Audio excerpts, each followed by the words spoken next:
when Jesus heard, he marveled and said unto them that followed, Verily I say unto you, I have not found so great faith, no, not in Israel. Tayo po manalangin. Ama namin Diyos, maraming salamat sa pagkakataon pinagkaloob mo sa amin upang makapag-aral po ng salita. Panginoon, araw mo ito, salita mo ito at mga taong po ito makikinig, dalangin namin, Panginoon. Nabuksan mo ang aming mga kaisipan, ang aming mga damdamin upang makuha namin, Panginoon, ang mensahe na nais mong iparating sa amin. Maraming salamat po. Nawa ay maluwalhati ka po namin sa aming pong gawain ito. Ang lahat po ng papuri po salamat ay binibigay po namin lahat sa inyo sa dakilang pangalan po ng aming Panginoon at kapagligtas sa si Kristo Jesus. Amen. Okay. Actually, simple lang naman ang ating pag-uusapan at pag-aaralan ngayon. Okay? Kanino ba sinabi ng Panginoon nito? Ano sinabi niya? Verily I say unto you, I have not found so great faith. Sabi ng Panginoon, pinuri ng Panginoon yung pananampalataya ng isang taong ito. So great faith, sabi niya gano'n, na hindi niya pa nakita, no, not in Israel.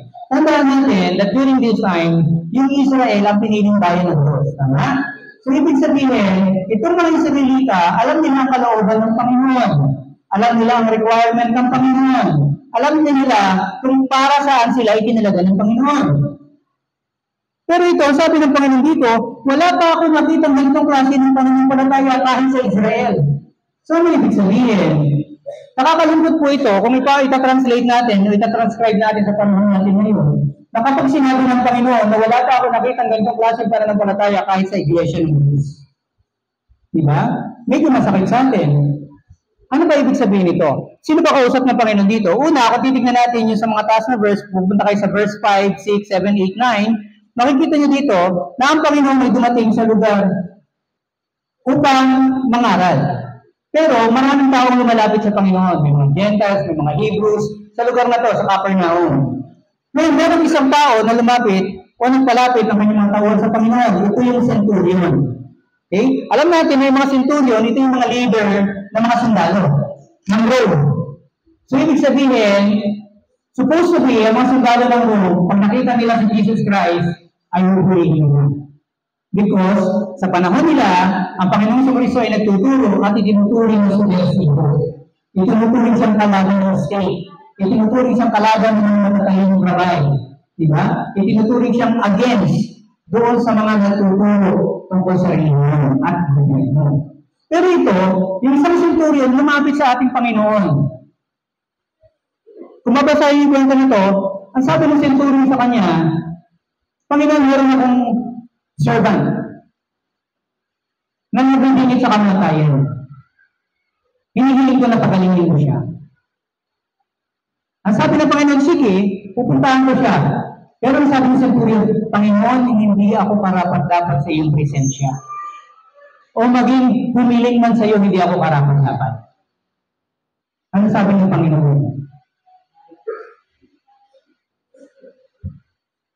Wala pa akong nakita ng ganitong klase ng pananampalataya. Bakit ang sabi ng centurion? Sabihin mo lang at gagaling siya. Actually, kung salitang ito, lagi ginagamit ito ng Catholic sa simbahan, diba? Sabihin mo lang at gagaling ako. Sabi ng centurion sa Panginoon, sabihin mo lang at gagaling na ang aking slave o aking servant. Kaya sabi ng Panginoon, wala pa ako nakita ng ganitong klase pananampalataya. Natandaan niyo si Lazarus. The Lord has to go there personally at tawagin si Lazarus para mabuhay mula sa kanyang kamatayan. Tama? Pero itong tao ito, sabi niya, Panginoon, sabihin mo lang at gagaling mo yung aking servant. Ano ibig sabihin? Sino ba itong centurion na to? Ang centurion po nito ay isang Gentile. Ibig sabihin, hindi niya alam ang pamamaraan ng relihiyon ng mga Jewish people. Hindi niya rin alam kung anong pamatay ng pananampalataya o ang sinasabing pananampalataya. Dahil pagan ito eh. Di ba? During that time, marami sinasambang sa mga Romano. Di ba? Nandiyan si Jupiter, nandiyan si Zeus, nandiyan. Kumbaga, napakarami nilang Diyos na pwede niyang tawagan. Pero ito, nung nalaman niya ang Kristo dumating, lumapit siya at humingi siya ng tulong sa Panginoon sa Kristo. And by faith, sabi niya, sabihin mo lang Panginoon, dahil hindi ako karapat-dapat. So, ano ibig sabihin nito? Ang pag-uusapan natin dito is none other than the faith of the Gentile.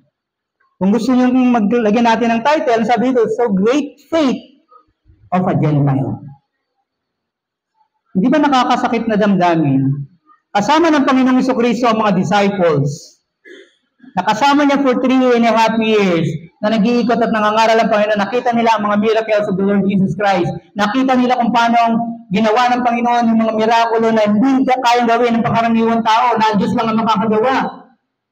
Pero sinabi ng Panginoon, I have not found faith na katulad ng sa taong ito, not even with His disciples. Ano bang meron itong Gentile nito? Anong klaseng pananampalataya yung pinakita niya?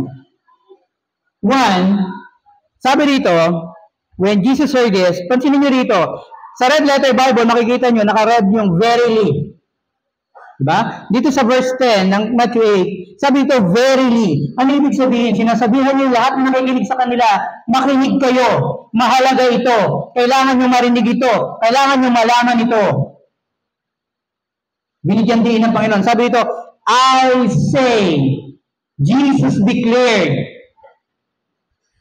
unto you, doon sa mga nakikinig sa Kanya, Gentiles and Jews, faithful and unfaithful. Kasi marami sumusunod sa Panginoon sa Kristo, hindi naman talaga para kilalanin ng Panginoon. Eh. Di ba? Marami sumusunod sa Panginoon para makita yung mga miracles. Mga pangsariling kami, mga dahilan. Gusto nila magpagaling ng Panginoon, magpakita ng mga bulag, di ba? Magpalakad ng pilay. Gusto nila makita ang Panginoon na gumawa ng maraming tinapay sa ilang pirasong isda at saka tinapay. Gusto nila makita ng Panginoon lumakad sa tubig. All these people expecting is miracle. Pero not Jesus Christ. Kahit sa panahon natin ngayon, kung titignan natin ngayon, maraming tao ang sumusunod at nagsasabing Kristiyano sila. Pero ang totoo, ang hinahanap nila ay yung benepisyo ng pagiging Kristiyano, pero hindi yung Kristo ng Kristyanismo. Ang sabi ng Romans kanina, pinag-aralan natin, di ba? Walang humahanap sa Diyos mula kahit isa. Kasi sabi mo, Pastor, hindi. Kapitbahay ko, hindi naman Kristiyano, pero hinahanap ang Panginoon. Ano sabi ng isang magaling na preacher? They are not looking for Christ. What they are looking for is the miracles of Christ. Yung mga biyaya na pwede nilang makuha, yung mga magagandang bagay na pwede nilang makuha sa Panginoon, pero hindi yung Kristo. Ang problema kung minsan, meron nakakapasok sa mga iglesia natin na ganun. Akala niya, nananampalataya siya, pero ang totoo, ang hinahanap niya ay yung benepisyo ng pananampalataya. Pagka ganun yung nangyayari, nagkakamali tayo. Bakit? Kasi ang biyaya ay hindi mo maihiwalay doon sa nagbibigay ng biyaya. Matatanggap mo ang biyaya kung yung tagapagbigay, ang Kristo, ay kikilalanin mo. Dito, pansinin nyo, ito ay isang Gentile. Hindi sinabing Hebrew. It is not of the faith. Hindi siya kapananampalataya. Pero kinilala niya ang Panginoon. Look at this. Ano ang naman niyang na-realize? Faith is the measure at times or in times of difficulties. Pansinin niyo rito. Kung titignan niyo sa upper part, sa chapter 6, sa verse 6, makikita niyo dito, may sakit ng tao na gusto niyang pagalingin.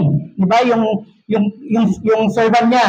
Gusto niyang pagalingin yung sakit ng tao na yun. Ano ba yung sakit na? Ang sabi ng Bible, sabi ng Matthew, according to his account, tandaan niyo, this is a witness account. Ibig sabihin kung ano yung nakita niya, narinig niya, yun yung sinulat niya. At noong panahon na ito, kung titignan niyo sa Bible, ang dami pinagaling ng Panginoon na ganito ang sakit. Ano yun? Palsy. Hindi ito Bell's palsy. Kasi yung Bell's palsy, yung panahon natin ngayon, di ba, yung bumababa yung mukha? Alam niyo ba na ang Bell's palsy, gagamutin ang katawan mo within 6 months? Babalik ka sa normal. Although, depende sa health mo, kung babalik pa talaga siya sa normal. Pero ang Bell's palsy, kayang gamutin ang katawan. Yung road doctors. 6 months, ibabalik niya sa dati. Yung stroke, 6 months, ibabalik niya sa dati ang katawan mo. How do I know? Na-stroke na ako 3 times. Now, ano ibig sabihin dito? Ang gusto nilang pagalingin dito is palsy. Maaaring cerebral palsy ito. Ano ibig sabihin? Invalido itong tao. Naghihintay nyo ng mga tayan. Kapag ikaw tinamaan ka ng cerebral palsy at itong main mo, ang back mo ang natamaan, hindi ka na makakagalaw, ulo na lang. And during the time ng Panginoon, sa panahon na ito, para ka na rin patay. So, ano ibig sabihin? During their time, hanggang sa panahon natin ngayon, kahit magtanong kayo sa doktor, walang gamot ang cerebral palsy. Aalagaan ka habang buhay hanggang mamatay ka. Ito yung pinagagamot nila sa Panginoon. Kung walang gamot ito ngayon, paano pa noon? It is impossible. Pero itong centurion na to, lumapit sa kanyang Panginoon, lumapit sa ating Panginoon at tinilala niya ang Panginoon sa Kristo. Sabi niya, pagalingin mo yung aking servant. Sabi ng Panginoon sa kanya, sige, papagalingin ko, pupuntahan ko. Ang sabi ng centurion, hindi ako karapat-dapat. Hindi ka karapat-dapat na pumasok sa akin dahil nang ako yung kasalanan. Hindi ka karapat-dapat na lumapit sa iyo. Kung pag-uumparahin niyo yung account ni Luke sa 7, at itong kay Matthew, makikita niyo na yung centurion hindi naman talaga lumapit sa Panginoon, kundi yung kanyang mga tauhan. Ano ibig sabihin? Kapag ang pinutusan ay humarap doon sa pinupunta, he is representing his master. Ganon din tayo. Kapag tayo ang lumalapit sa mga tao, we are representing our Lord. Di ba pinag-aralan natin ganyan sa Sunday school? Kapag lumalapit ka, ang dinadala mo ay ang pangalan ng iyong Panginoon, Jesucristo. You are representing Him. Ito ganun din. Itong tao na to is actually representing His faith to the Lord. Alam niyo ba na nangyari na to sa Old Testament, 800 years bago ang Panginoon sa Kristo? Sino? Si Job.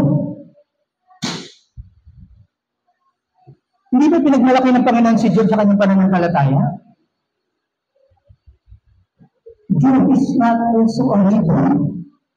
And the second time, pagdating ng Panginoon sa Kristo, now, nag-glorify ang Panginoon dahil sa pananampalataya nito ng isang Gentile. Imagine, saan tayo kabilang?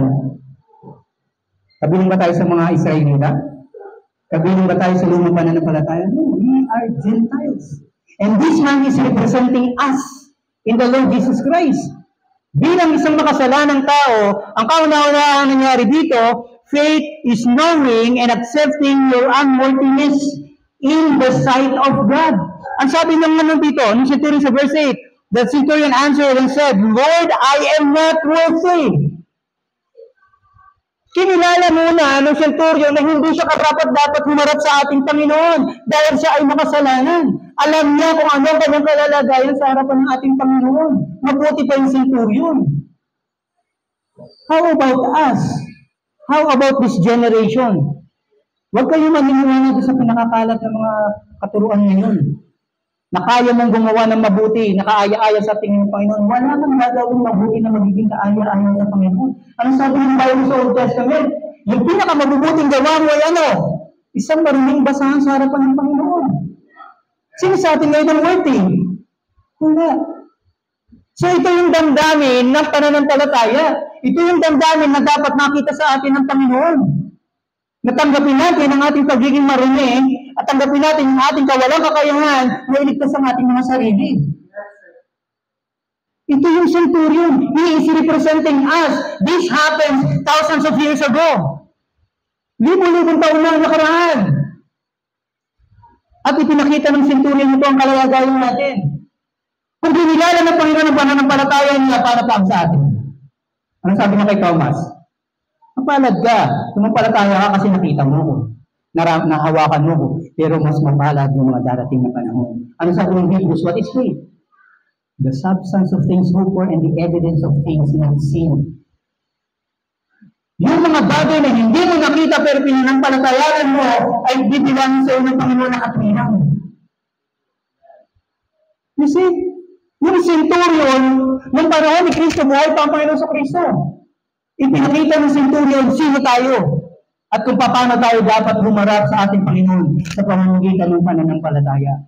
Una, kilalanin mo ang iyong palalagayan sa harapan ng iyong Panginoon. Huwag kang magmalaki. Dahil wala tayong pagmamalaki sa Diyos. Hindi mo pwedeng sabihin na gumada ka sa pagsunod kung talagang Diyos ka, ganito, ganyan yan. Sino ka ba? Ano sabi ng Panginoon kayo kay Job? Paano sinisisi ni Job? Ang Panginoon, nasan ka nung walang konfrontasyon ng daigdig? Anong sabi ng Panginoon? Sino ka para questionin mo ako?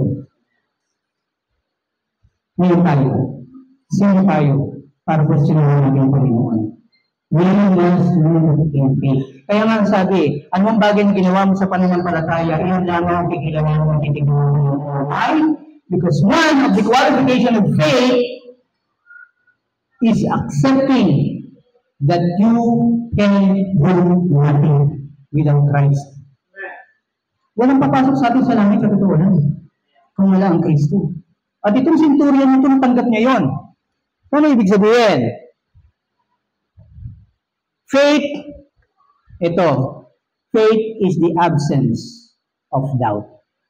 Ipinakita ng centurion, kaya sinabi sa kanya ng Panginoon, wala pa ako nakita na ganitong klaseng pananampalataya. Sabi, I have not found so great faith. Ibinigay ng Panginoon sa Kristo, so great faith. Bakit? Kasi nakita dito ng centurions, nakita ng Panginoon na nag-exhibit yung centurion. Ano? Great faith. Why? Wala siyang doubt. Kasi kung tutusin, pwede sabihin ng centurion, sige, pumunta ka na sa bahay ko. Hipuin mo para gumaling. Pero sabi ng centurion, sabihin mo ng Panginoon at gagalingin siya.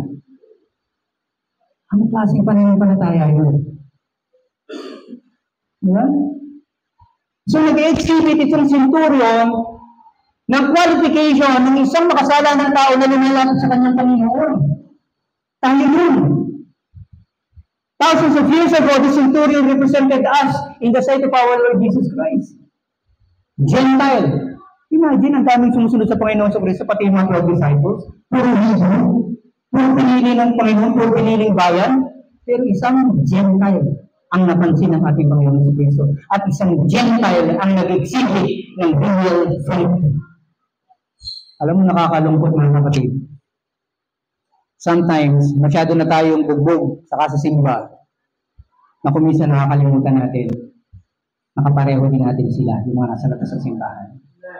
Na para bang kung minsan napiling natin entitled tayo sa pagiging Kristiyano. Pero whereas, ang dapat mangyari, dapat natin maramdaman, maawa tayo sa kanila. Huwag mo pag malaki na ligtas ka, yes, it is a privilege na binigay sa iyo ng Panginoon. Pero dapat maawa ka doon sa mga taong wala pang pribilehiyo ng kaligtasan. At hatakin mo sa kanila, pakita mo sa kanila ang kalalagayan, katulad ng centurion na to. Dinala ng 2 disciples to, yung centurion na to eh. Inilapit kay Kristo eh. Sabi pa nga nila, parang nag-abogado pa nga sila dito eh. Sabi nila, Panginoon, karapat-dapat ang taong ito, nabigyan ng kanyang kahihiyan. Dahil pinaglalaban niya ang bayan at nakatayo nila. Nagpadrino pa sila dito. Pero tandaan natin, although the Lord Jesus Christ is in human form, yung kanyang Godhood ay hindi nawala. So yung foreknowledge of the Lord Jesus Christ, nasa kanya. Hindi na nagsalita itong centurion ito, alam na ng Panginoon yan. Pero pansinin niyo dito, sabi dito, when Jesus heard na nagsalita yung centurion, he marveled. Ano sabi? Parang nagulat. Why? Hindi ba alam ng Kristo na ito hihilingin? Hindi ba alam ng Kristo na magagamutin siya? Hindi ba alam ng Panginoon ito mangyayari ito? Alam ng Panginoon. Pero in human form, he has to exhibit. Kailangan ipakita niya kung ano yung kanyang pinangungudan. At nalugod siya dito sa centurion na to at pinapikita niya sa lahat ng mananampalataya sa lugar na yun. Ito ang tamang pananampalataya. Yung pananampalataya natin, let us exhibit it para makita ng iba. Ano pa? Makikita natin dito.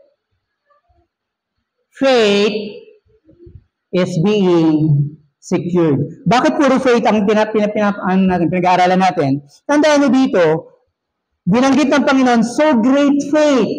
Ito lang naman yung ginawa ng centurion. Pero kinilala ng Panginoon na great faith. Not even John the Baptist, hindi tinawag ng Panginoon na great faith. Not even the prophets, hindi tinawag ng great faith. Pero itong isang centurion, isang hindi kasama sa pananampalataya, sabi ng Panginoon, so great faith. Wala pa ako nakita niyan. Doon sa mga nagpapakilala ng anak ng Diyos. Kung minsan yan ang nakakalungkot. Yung mga bagong mananampalataya, ay mas malakas ang pananampalataya kaysa doon sa mga tatihan. We are so used to hearing the word of God. We are so used na sa mga pagdidisiplina sa pulpito na kung minsan, sabi nga ng iba, nagkakaroon na ng kalyo yung mga tenga natin at hindi na tayo narinig. Let us go back to the basic. Bilangin natin ito as the last preaching for 2024. Kasi sa susunod na Sunday, January na. Diba? So itong paalala sa atin ng Panginoon, papasok tayo sa bagong taon. Panibagong pakikipaglaban, panibagong pakikibakas, panibagong blessing. Pero let us put our faith in the right track. Ilagay natin ang ating mga pananampalataya sa tama. Always go back to the basic to faith. Balik lagi. Bakit? Kasi doon mo lang nalalaman kung saan ka na nakarating. Kapag alam mo kung saan ka nagsimula. Kung hindi mo alam kung saan ka nagsimula, hindi mo malalaman kung saan palayo ang nakarating mo. So, ano ibig sabihin? Faith is being secured. Isipin mo itong isang centurion na to. Hindi niya naman nakasama ang Panginoon sa Kristo. Maaaring nabalitaan niya lang yung kanya narinig yung mga ginawang miracles ng Lord Jesus Christ. Pero he is secured na pag sinabi ng Panginoon na mangyayari, mangyayari. Now, let us compare ourselves. Ganon din ba yung pananampalataya natin? Or we are full of doubts? Secure ba tayo? Dito sabi ng centurion, sabihin mo lang Panginoon, gagaling mo siya. Pero napansin niyo ba sa mga prayers natin? Kung paano tayo humingi sa ating Panginoon? There's always doubt kung mangyayari ba o hindi. Lagi tayo may reservation. Whereas ang hinihingi sa atin ng Panginoon is yung secure faith. Kapag hinihingi mo sa Panginoon, ang kailangan mo na ibibigay ng Panginoon, if it is according to His will. Huwag kang humingi ng isang bagay, hindi ka ang palawagan ng Panginoon. Sabi mo, gusto paano malalaman niya? Di ba Kristiyano pa? Alam mo kung tama ang hinihingi mo o hindi. Alam mo kung tama yung pinaplano mo o hindi. So expect God na ibigay sa iyo yan kung tama. Marami tayong hinihingi, hindi mo nabigay ng Lord. Why? Because we doubt. Ako, I have learned yung ng faith in a hard way. Hindi nasa ministry ako, pastor ako. Tapos kinuha yung asawa ko. Ano gagawin ko? Sisisihin ko ang Panginoon? No. I have to see that God's plan is better than mine. May plano ang Panginoon. Binigyan siya ng magandang buhay ng Panginoon. Ibinigay sa kanya lahat.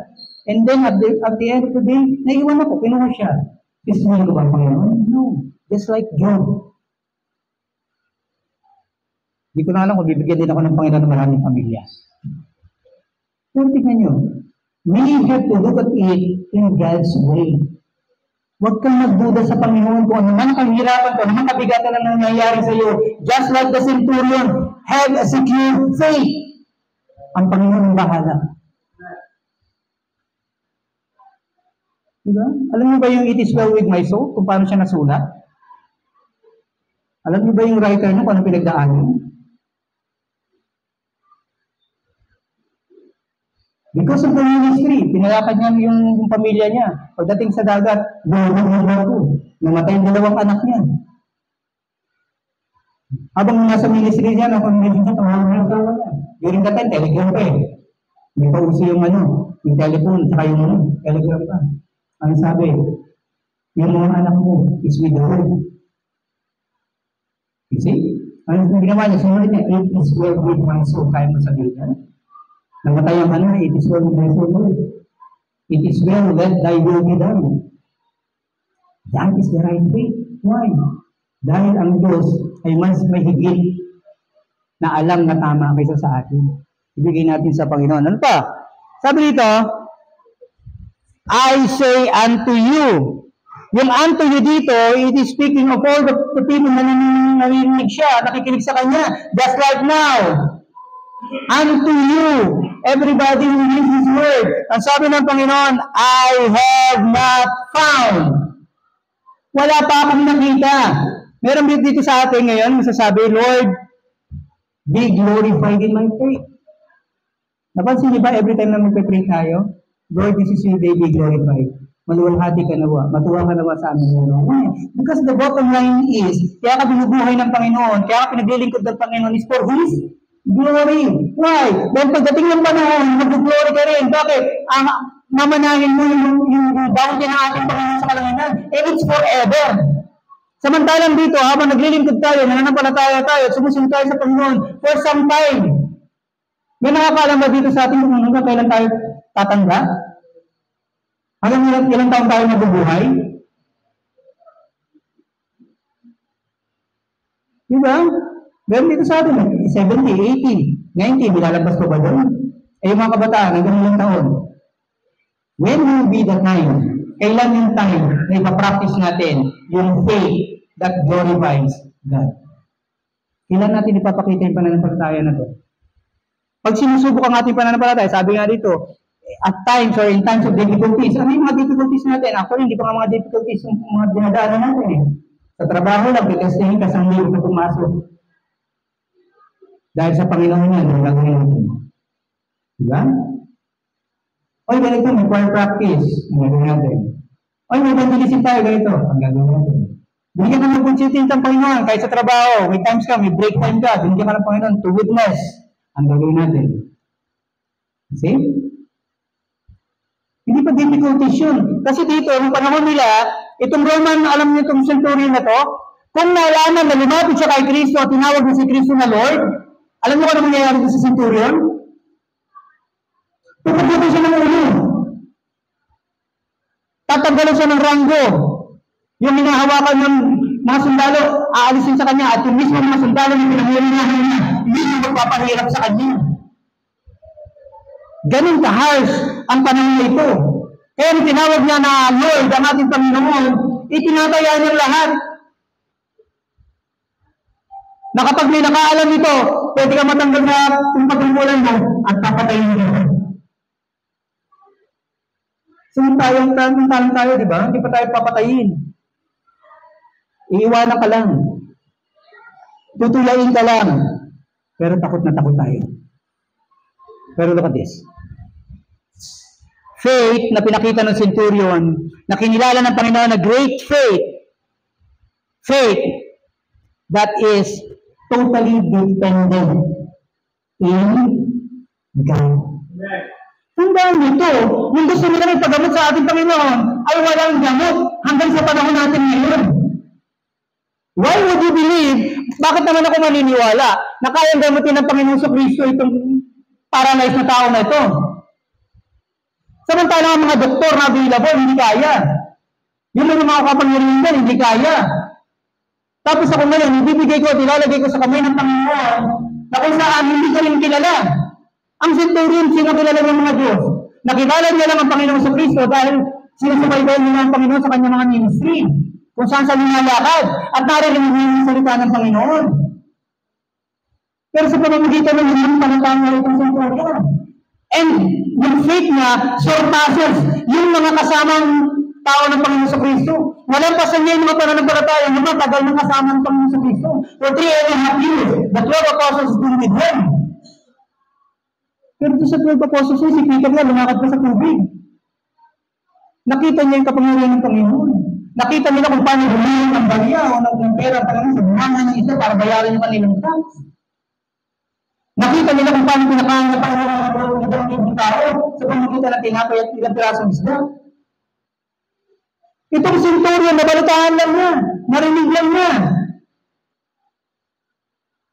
And here, ibinigay niya yung undoubted faith. You see? Kaya yung salita na to see is to believe, hindi bago yan. Noon pa yan. Saan ibig sabihin? Faith is total dependence in God's grace. Tandaan ninyo.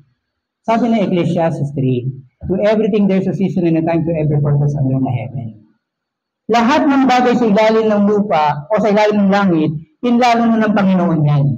Alam mo ba na pinagbubuntis ka pa lang, bago ka pa lang nabuhay, tingnan na ng Diyos sa magiging buhay mo at inihanda na. Remember this, si Adam at saka si Eve, bago inilagay sa Garden of Eden, everything was prepared.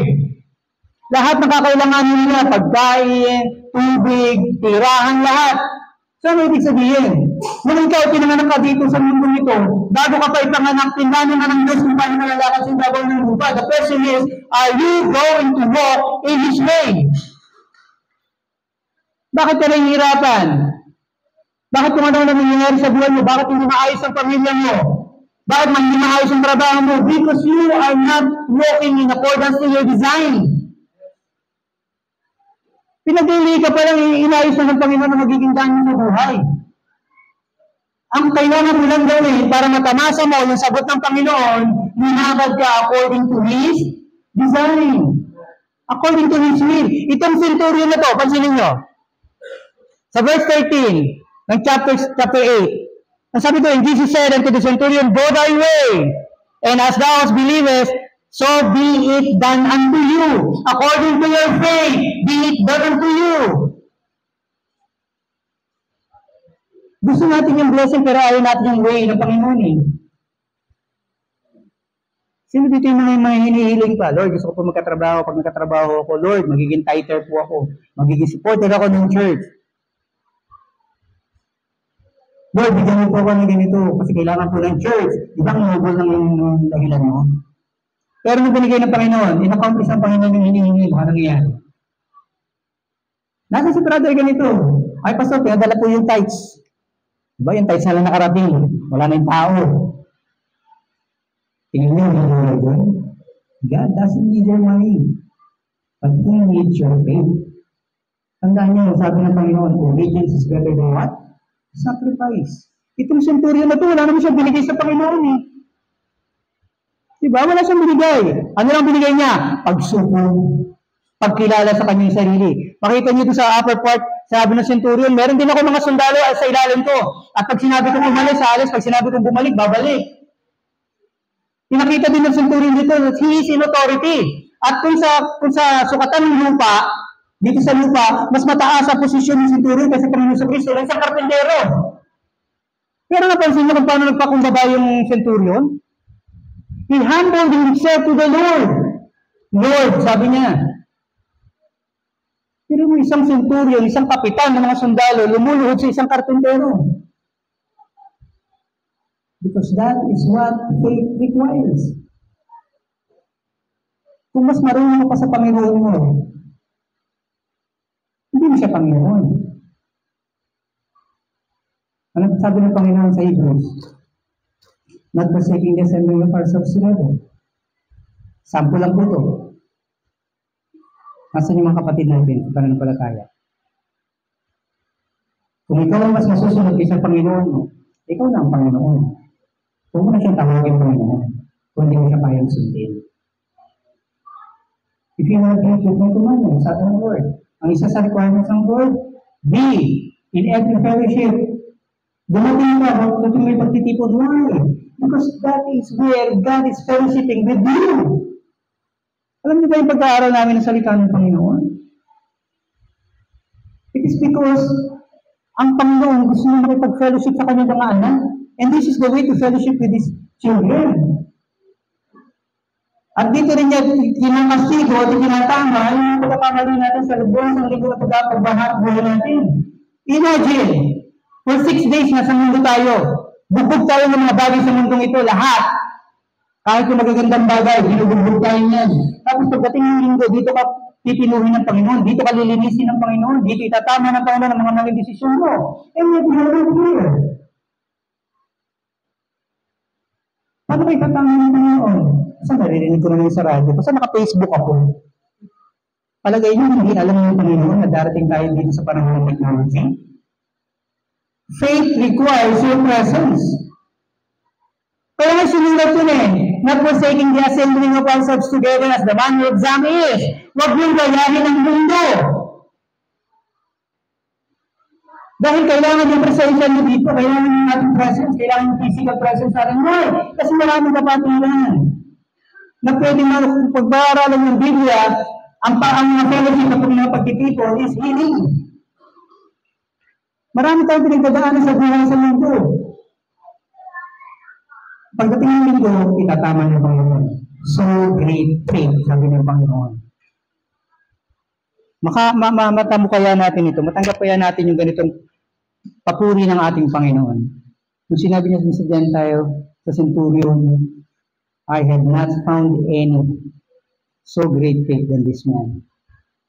Pagharap kaya natin sa Panginoon, sasabihin din sa atin ng Panginoon, anak, I have found none as great as your faith.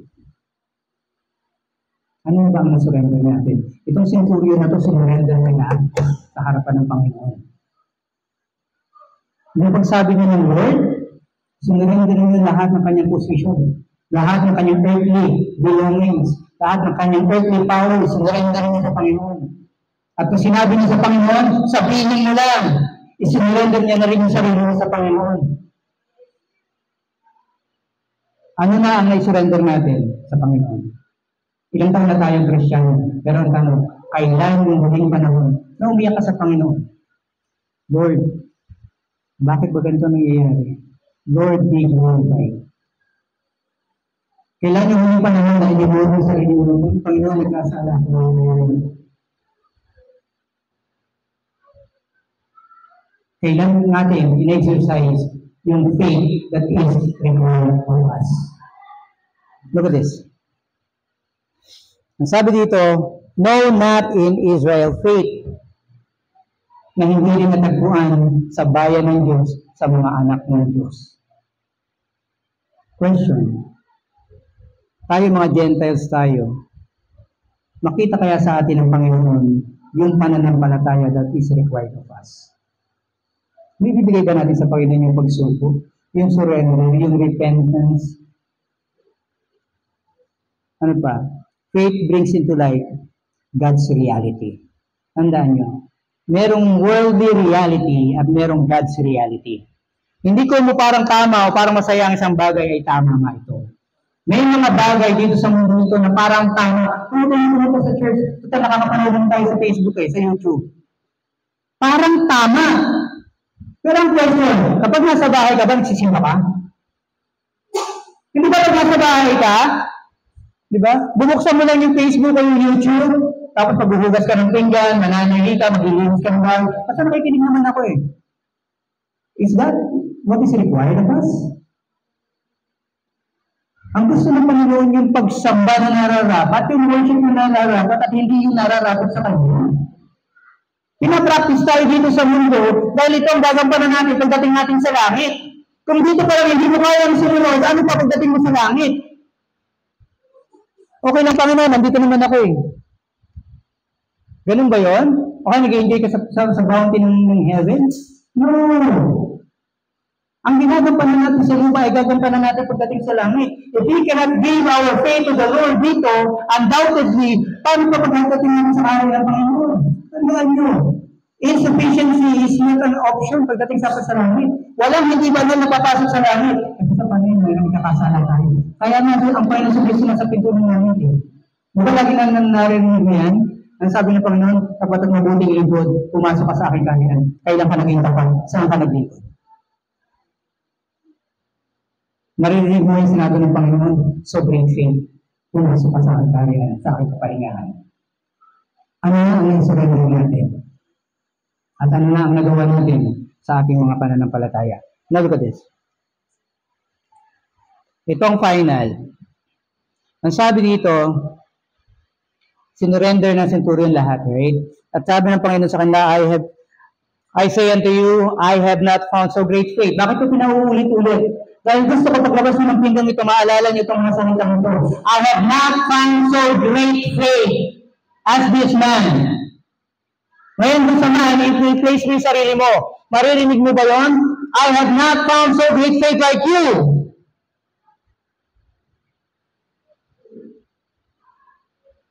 Why? Because faith seeks for the glory of His God. Wala siyang ibang hinahanap, kundi ang glory ng kanyang Panginoon. Bakit ka ba ililigtas ng Panginoon? Di ba for His glory? Bakit ka ba kinreate ng Panginoon? Di ba for His glory? So serve the purpose. Gawin natin kung ano yung pagkakalikha sa atin. Let us give glory to our God. At paano tayo mag-give glory to God? Faith. See? Faith. Look at this. Sabi dito, when Jesus heard, kapag ba nakikinig ang Panginoon sa mga prayers natin, is He marveled? Natutuwa ba ang Panginoon? Nasisiyan ba ang Panginoon? O puro siya inaabot sa atin? O puro request? Tapos pagdating sa dulo ng prayer, in Jesus' name, Amen. Napansin niyo ba yung prayer na itinuro sa atin? Ano sabi sa huli nun? For thine is the kingdom and the glory forever. For thine is the kingdom and the glory. Dito, yung centurion, wala naman siyang ibang hinangi eh. Wala siyang ibang in-expect. Kundi sagutin ng Panginoon yung kanyang queries. Yung kanyang panalangin. Pero tignan nyo, ano sabi ng Panginoon sa 13? Sa 13, sabi ito, and as thou hast believed, so be it done unto thee.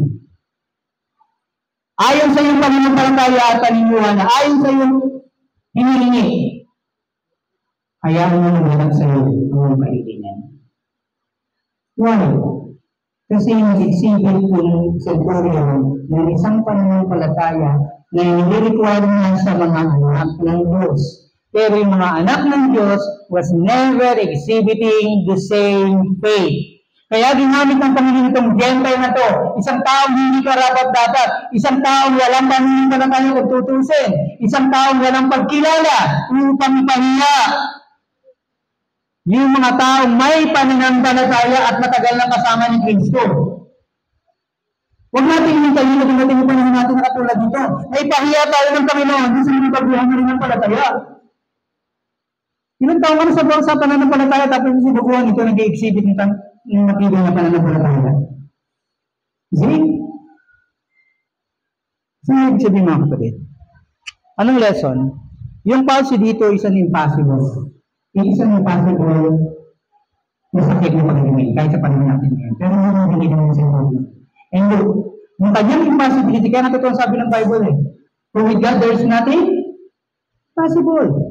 Hindi niya isang imposible, pero within faith. Binibigay ka na sa Panginoon imposible, pero pinaniniwala mo ibibigay ng Panginoon, pinanampalatayaan mo. Kung wala pa, simulan mo na. Why? Kasi it is a test of faith. Diba? Kung wala ka pang hinihiling na isang bagay na parang imposible mangyari, hindi pa nasusubukan ng pananampalataya mo. At kung hindi mo pa kaya pagtiwalaan ng Panginoon sa mga bagay na imposible, diba? Your faith is under test. Tandaan mo, dito kasama ng Panginoon mga disciples, hindi sila tinesting. Pero itong centurion has to give everything that he has. Ano kailangan i-surrender ng mga disciples? Sino ba sila? Mga maminista. Diba? Isang tax collector. Pero itong centurion na ito, napakalaki na mawawala sa kanya. But he's willing to give up everything. Parang mag-prove yung kanyang faith ka ng pananampalataya. And then yung faith, kung tutusin, hindi niya rin natutunan ito.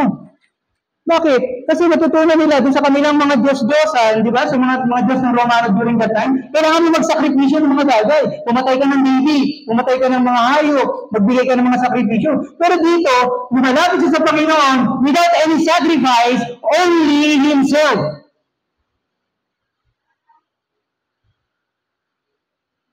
Saan ibig sabihin? Mga kapatid, what faith requires is you.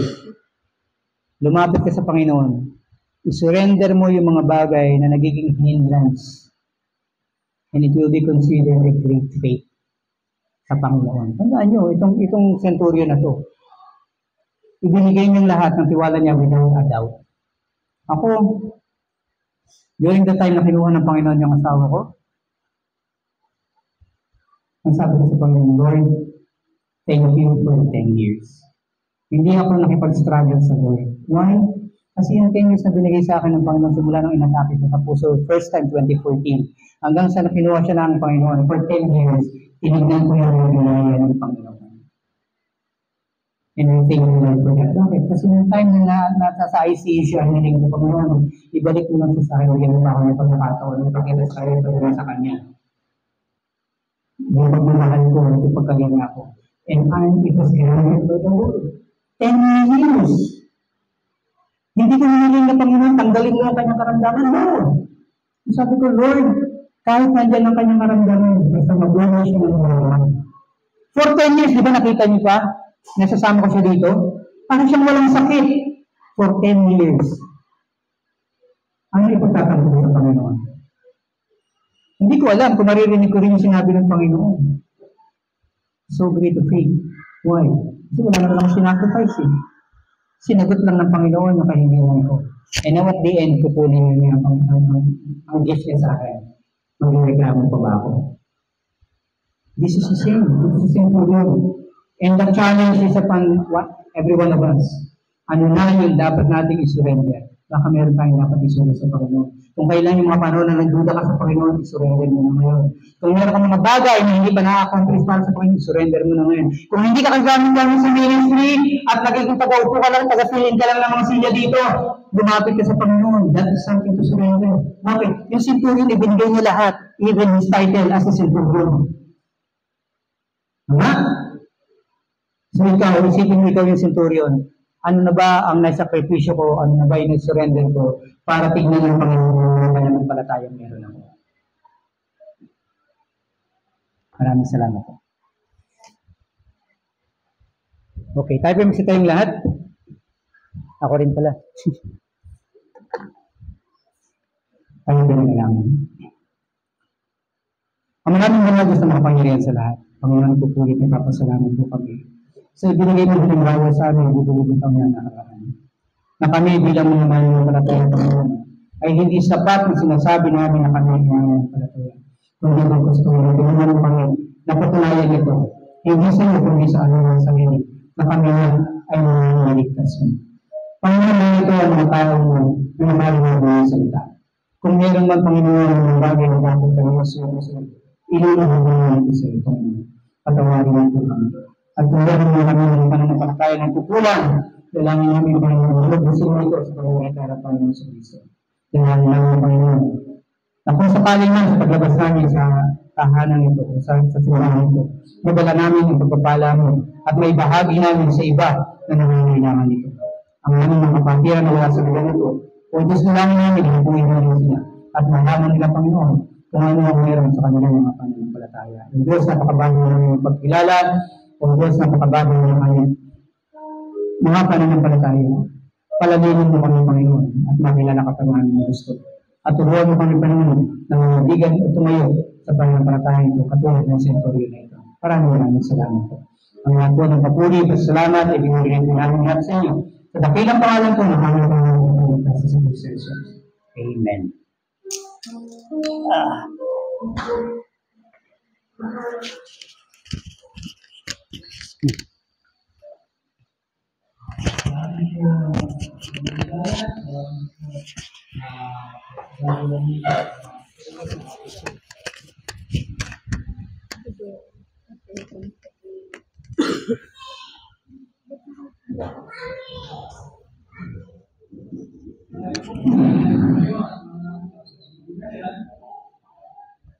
Diyos, sa lahat, ang sulit namin ito, ang ilang kapakatan, ang susunod ito, at